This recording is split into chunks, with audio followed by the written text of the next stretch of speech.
Welcome to the BYU MPA Principles of Impact. My name is Ava Weitzman, and I'm an associate professor here at the Romney Institute of Public Service and Ethics. This video is the third in a three-part series about measuring and communicating the value of your work to everyone around you, your impact. So these principles are based in strategy and evaluation, and they're intended to work at the individual program and organizational levels. So you can apply these principles to your own individual work or work you're doing as a program or the overall impact of your whole organization. As I mentioned, this is the third video in a three-part series. So the first video in the series talked about creating a meaningful mission, either for you or for your program or for your organization. And that really helps to inspire and communicate purpose. The second video talked about creating a logic model. We called it a purposeful plan. And what that does is links every activity that you or your organization does to the impact and mission that you're ultimately trying to achieve. This video talks about 8 different ways that you can use evaluation tools and approaches to think about demonstrating the effectiveness of your program or measuring it to see whether you are actually effective. By doing that, you can see whether you're achieving your mission, you can inspire innovative change within your organization or in your own life or job, and you can also eliminate practices that just don't work. So when we talk about empowering evaluation, what does that really mean? The question we're really answering here is, does our plan work? So in video 2, we talked about creating a logic model or a purposeful plan that links all of the activities, treatments, interventions that we do either on a day-to-day basis as an individual or as a program or as an organization, and linking those activities or interventions or activities to the ultimate outcome or mission that we're trying to achieve. What we're trying to answer today is whether or not all of that effort is worth it. Are we actually achieving the outcomes that we're trying to work toward? So empowering evaluation has a few characteristics. The first is that it's going to focus on measuring program outcomes. Whatever else you measure, whether you're measuring how much of the activities you're carrying out or how many people are participating in sort of outputs, you need to be measuring outcomes. And for more information about what an outcome is, go back to that second video and kind of review the purposeful plan. The second piece is that you want to link your activities to your outcomes. So you do want to measure not only the outcomes, but also the activities and how much of those activities you're carrying out. Third, any empowering evaluation is honest, transparent, and based on the best data available. So what I can get concerned about is that sometimes organizations are concerned that if they don't have like the highest, most high-powered, best data that could be afforded by anyone in the world, they shouldn't even bother with evaluation, and that's not true. The best data available is going to be the best data that your organization can reasonably gather, carry out, and analyze with the resources that you have available. But the key part is that when you analyze that data, you want to be honest and transparent about any issues that you had gathering the data or cleaning or analyzing the data so that everybody's clear about just how to read the results that you found and how seriously to take them. Finally, empowering evaluation compares program outcomes with what would have happened if your program didn't exist. So this is the part where we're really going to focus for the rest of this video. How can you figure out what would have happened if your program didn't exist? Because here's the thing, your program does exist. So what are some different ways that we can think about gathering data that you can use to compare a world without your program with the world that exists with your program? And so we're going to talk about 8 different ways that you can create one. In each of these slides, and there's an example of those slides up right now. This is the first way. In each of these slides, we're going to sort of talk about the principle and give a couple of examples. But then over on the bottom right-hand corner, I want you to also notice that there's a template for the sort of visual One example of a visual that you could use to sort of demonstrate your impact if this is the kind of alternative reality that you have created in your data. So we're going to talk about a bunch of different evaluation methods. Some of them are analysis methods, some of them are data structuring methods, but we're going to talk about a bunch of different ways that you could choose from. It's like a menu that you could choose from to create an alternative reality that you can compare your program outcomes with. So in this first case, we're going to start with the gold standard. So the gold standard is that you have people who want to participate in your program, but not everybody does. And you measure outcomes for everybody, whether they participated in your program or they didn't. And again, the gold standard is that you would randomly assign people to either receive the service or not receive the service. So in reality, that's a little tricky because you don't want to be withholding services from people. If you are expecting some sort of benefit from your program, which I hope you are, then withholding those services can be unethical. So even though this is the gold standard for research and the best data that could be available, it may not be feasible for your organization. One opportunity to do this, though, is when people don't really care which alternative they have. So there are a couple of options. One is maybe you want to try out a new way of doing the services that you do, and you think this new way of providing services might be better than the old way.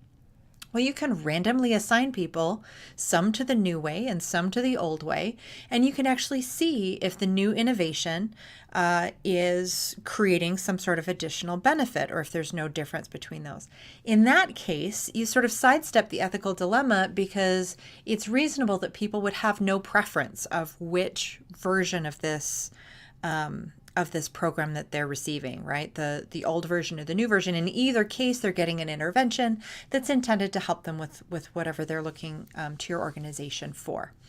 So when people have no preference among service alternatives, or if it doesn't really matter to them whether they're receiving the service or not, randomly assigning them to the treatment and control conditions can be one way to create an alternative reality. So one thing you'll notice is that I have some examples here. So one is maybe you want to see if morning kindergarten or afternoon kindergarten tends to be better overall for kids in kindergarten programs. If you don't know the answer to that question, and if people have no preference whether they're assigned to the morning or afternoon kindergarten, you can randomly assign students to those two conditions and then see if there's any difference in performance between your morning versus your afternoon kids. It's important in that case, though, that you would be randomly assigning them to those two conditions, not allowing them to self-select into those. Maybe you have different teachers who have different teaching methodologies and everybody thinks their way is great. Well, you can randomly assign students to two sections of the same class, each with a different methodology being used, and see which of those methodologies is actually better.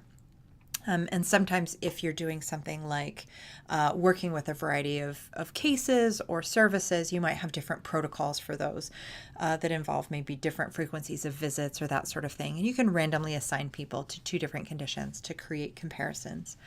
So again, on the bottom right, you'll see a little example graphic. In this case, you could have two alternatives. The standard version I have listed here in orange, and the new alternative that you're testing out is in blue.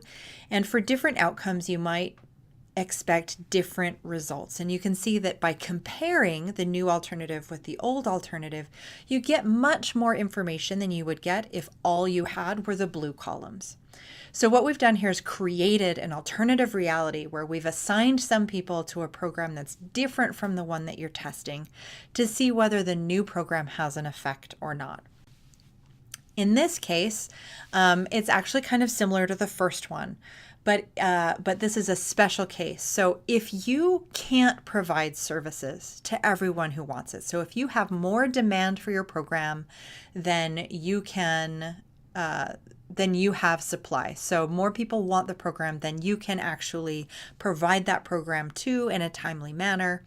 It's actually more fair and more ethical to use lotteries to decide who gets the service and who doesn't. In other words, you randomly select from a pool of people who want the service, who gets it and who doesn't. And the reason that can be more ethical is because you're not using any kind of preferences or hierarchies and allowing some people to get the service and other people are denied the service. Everyone has an equal chance of getting that service because you use a lottery to choose who gets in and who doesn't.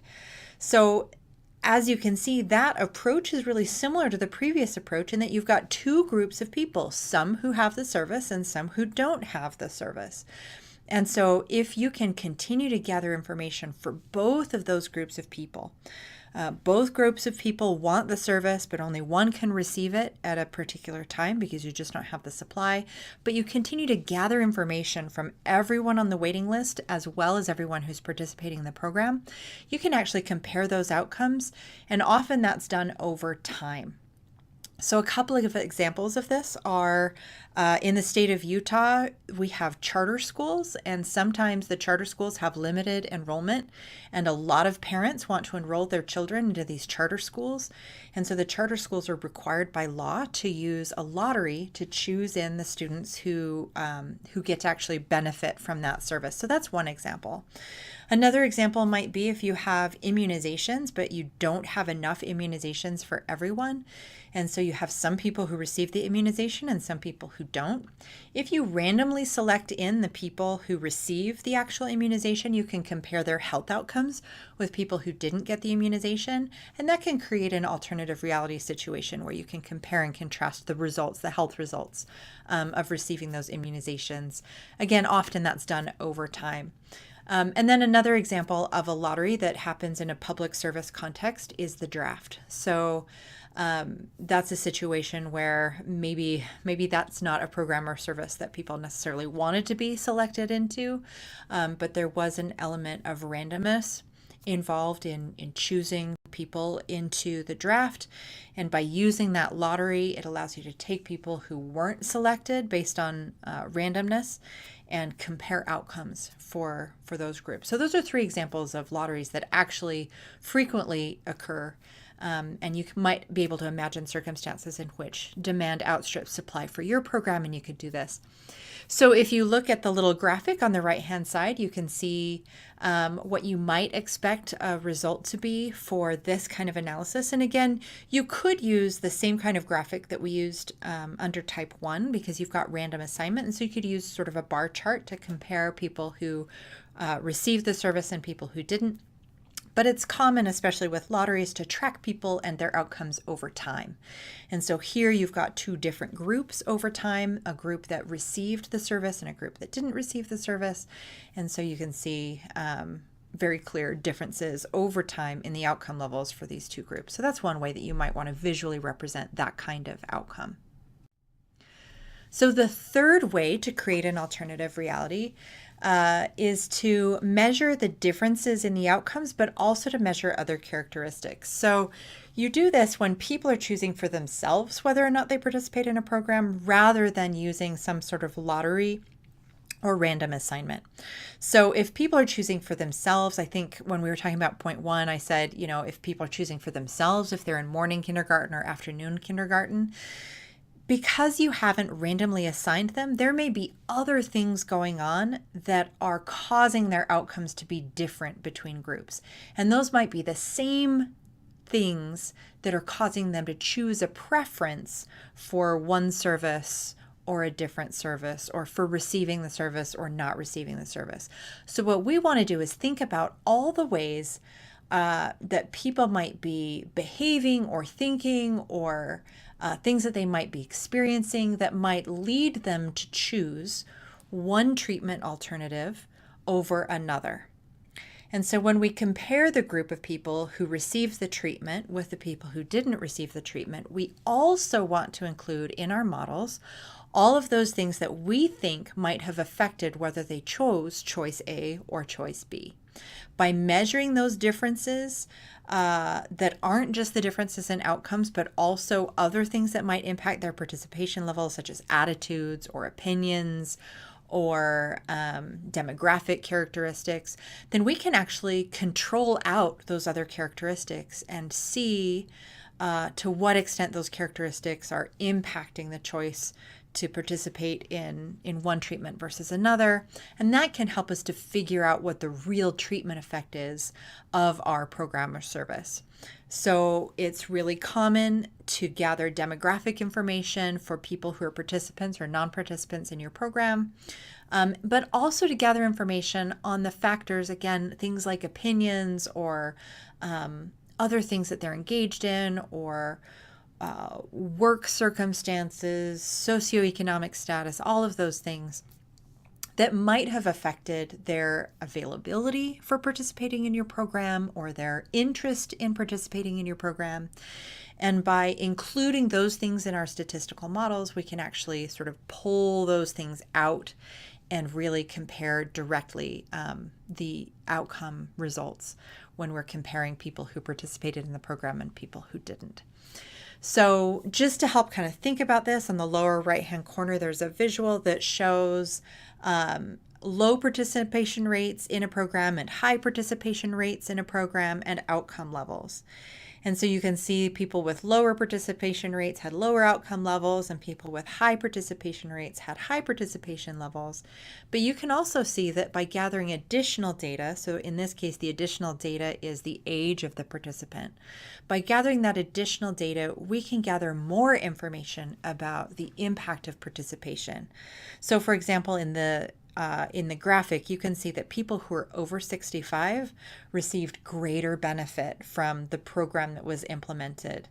And we wouldn't have had that information if we hadn't gathered those additional statistical controls.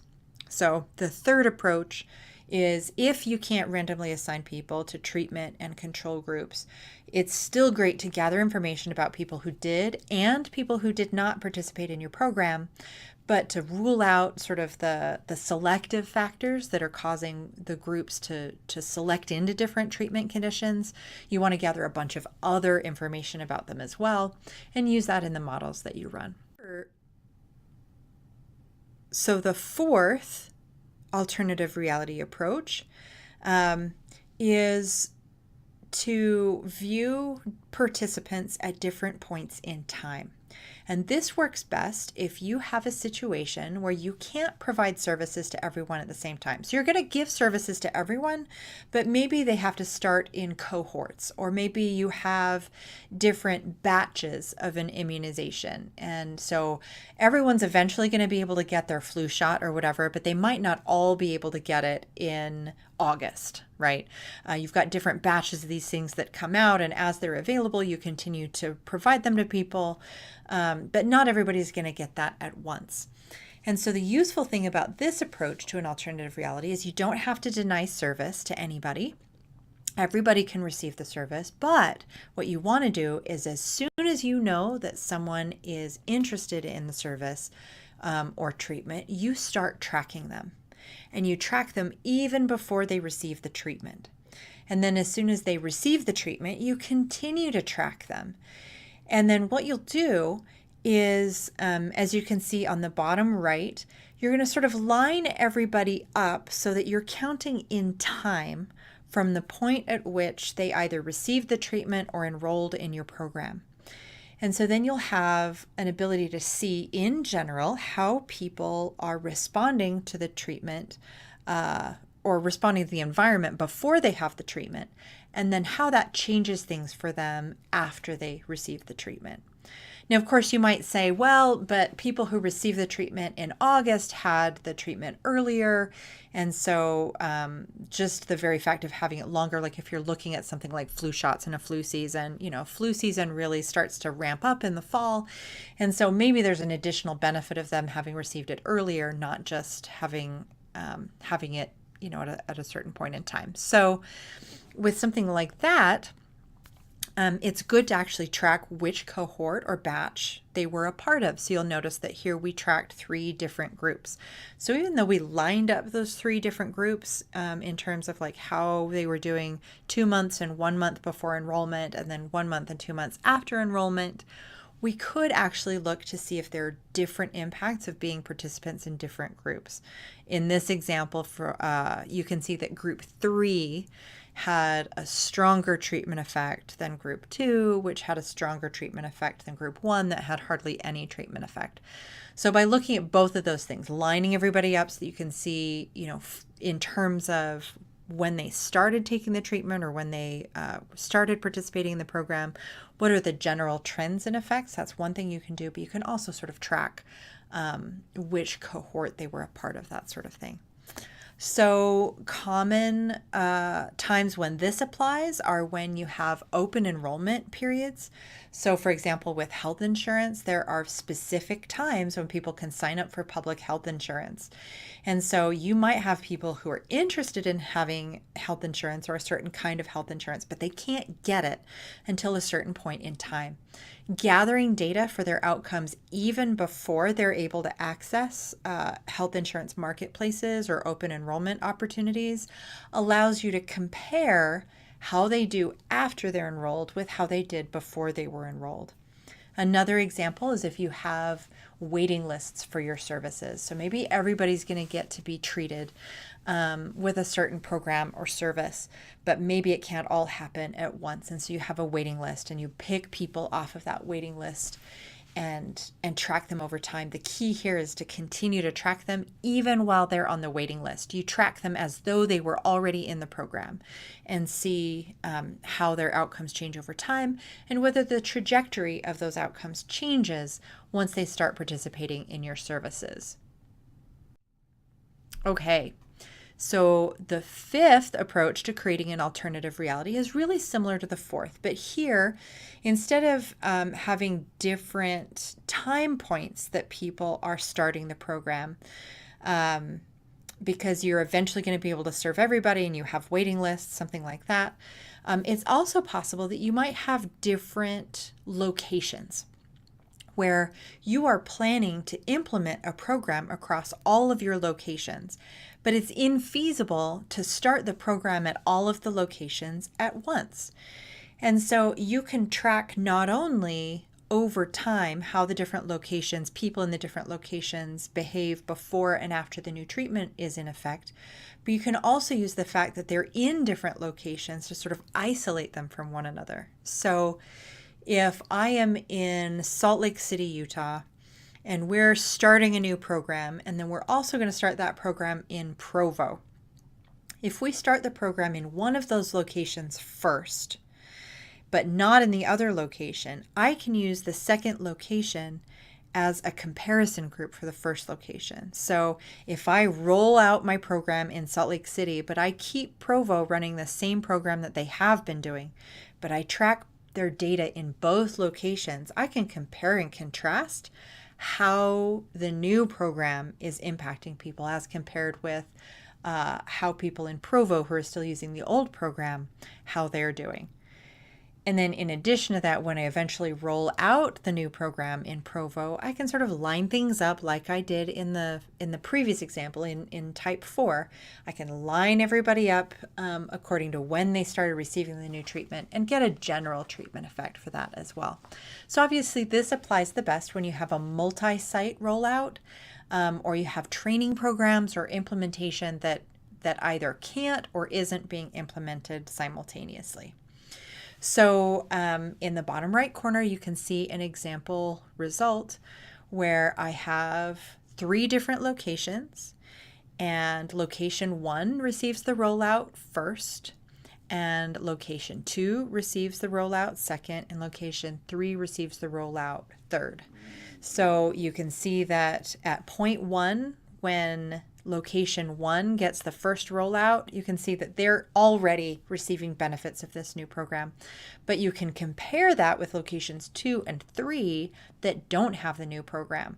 And so that's kind of a powerful statement. Just looking at rollout 1, you can see that the location that received the rollout is already performing better than the other 2 locations. So that has created a nice alternative reality.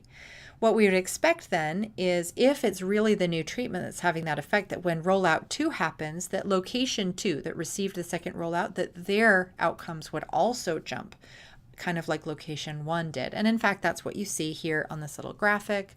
And then ultimately, when you roll out the program for location 3 as well, their results jump up. And then you continue to track all of these locations at the end, and you can see that they all stay at really high outcome levels. So I want you to think about, if you hadn't tracked the difference between locations for rollouts 1 and 2, all you would have is that fairly flat line that you see there at rollout 3 and post rollout 1 and post rollout 2. That's what your data would look like if you hadn't tracked each of these locations separately.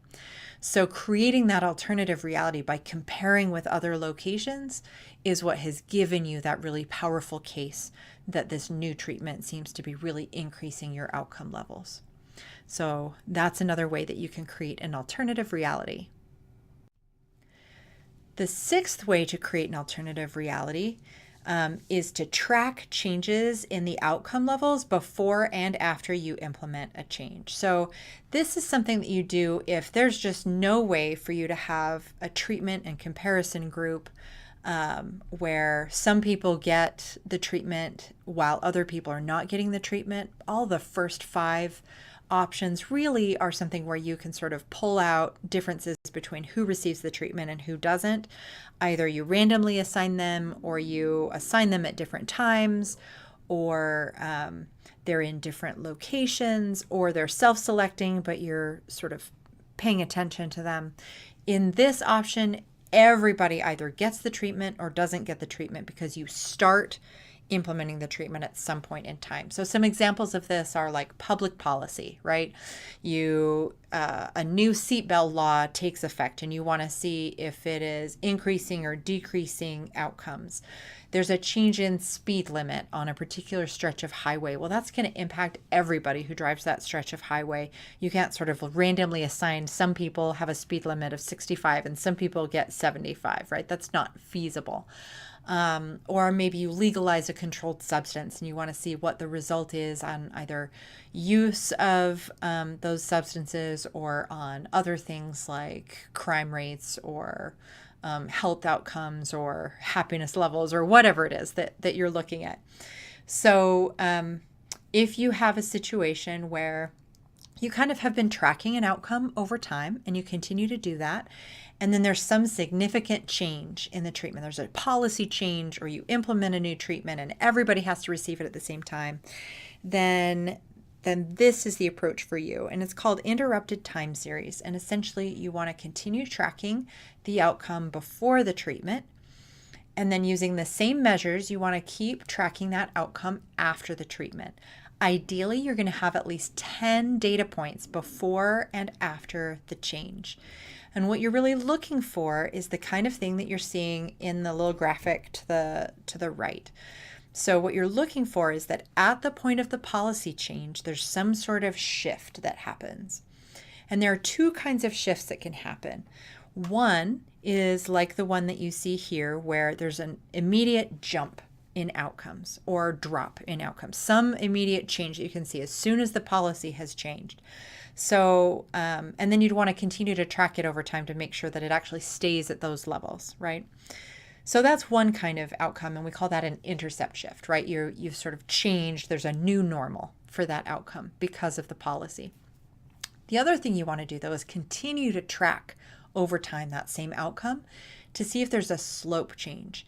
So in this particular case, it looks like the amount of sort of subtle increase that was happening before the policy change continues to be subtly increasing after the policy change. So in this case, we're not seeing a big slope change, but it's possible that sort of the direction or trajectory of that outcome could be changed by the policy as well.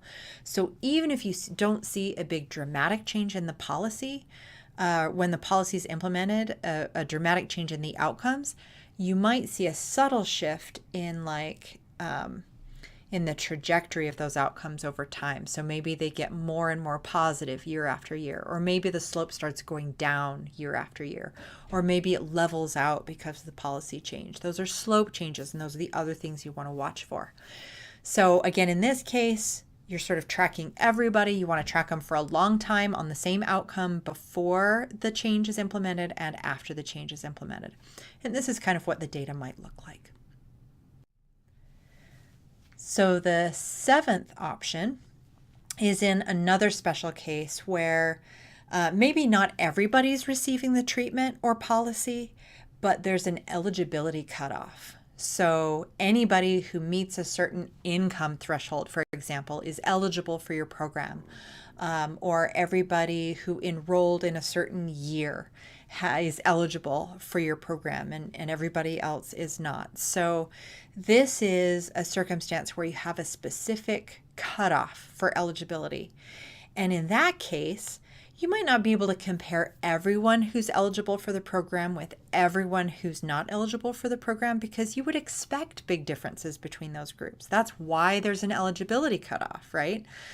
You don't want to be giving scholarships to people who have very, very low SAT, ACT scores, and GPAs. You do want to be giving scholarships to people with high GPAs and SAT and ACT scores, right? Because you would expect really big differences between people with low scores and really high scores. But here's the thing. Right at your cutoff, whatever your cutoff is, let's say that we're talking about scholarship programs. And let's say that our cutoff for getting a scholarship is a 3.5 GPA. Well, people who have a 3.5 GPA are really, really similar to people who have a 3.4 GPA. So just because you've identified this cutoff doesn't mean that the people right next to that cutoff aren't actually pretty similar to each other, right? And so you can think about that as kind of an alternative reality. Really close to that cutoff, the people who are qualifying and the people who are not qualifying for the program are really similar to each other. And so you can compare those two groups of people who are either barely eligible or barely ineligible for the program. And this approach is called a regression discontinuity. And so what you would do is compare them to see if they're, in terms of outcomes, if there's an intercept shift and or a shift in the slope for how effective this program appears to be, or what the outcomes appear to be for that group of people. So some examples of this are entitlement programs where there's a statutory requirement that says anyone above or below a given threshold either is or is not eligible for the program. Statutory admissions processes where you have some sort of decision rule and anyone who passes the decision rule gets admitted and anyone who doesn't get admitted.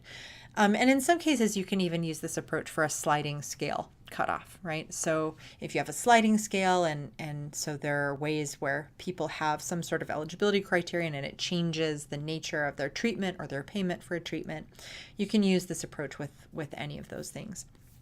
So if you look at the graphic to the right, this is one sample of what you might see if you were looking at this kind of data.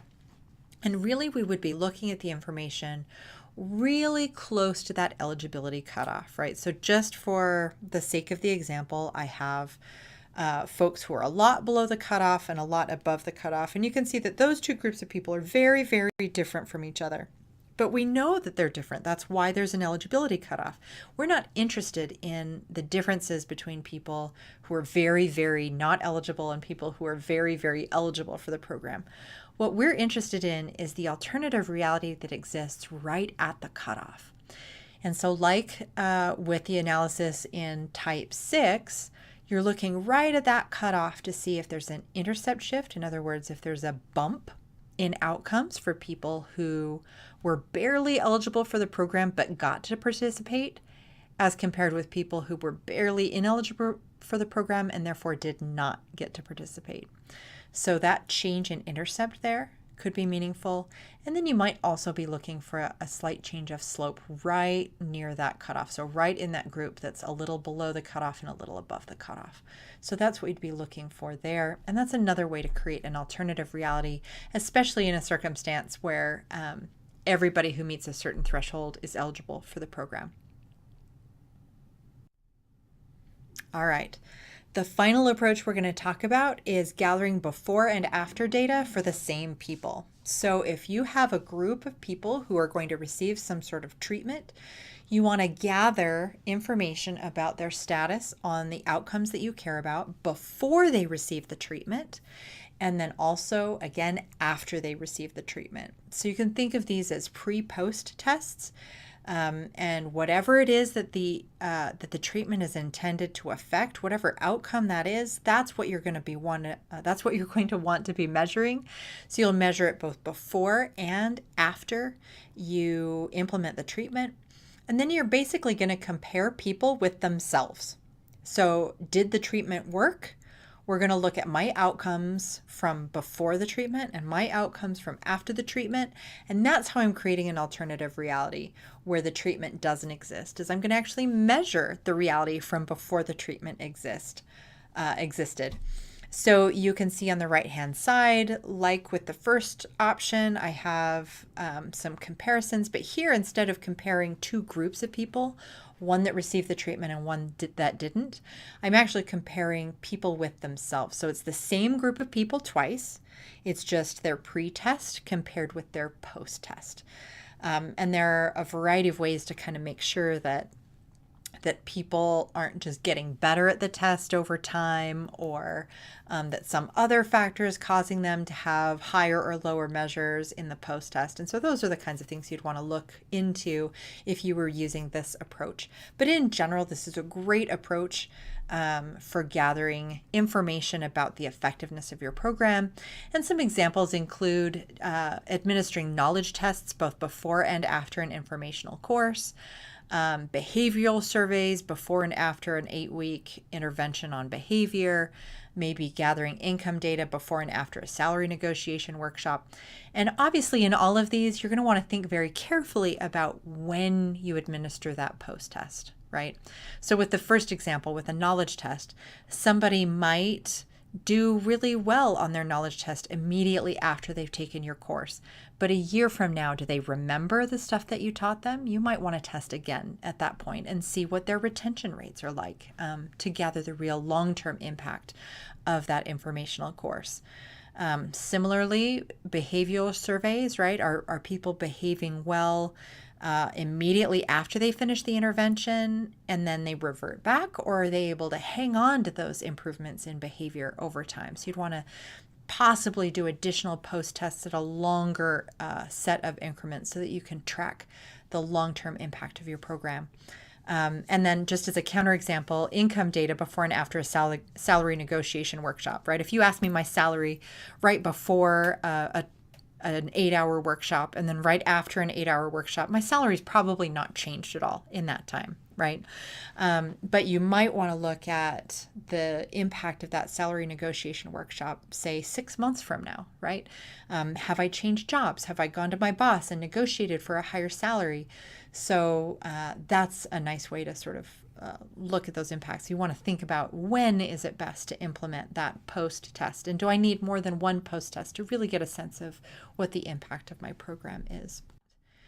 And just to recap, an empowering evaluation has the following characteristics.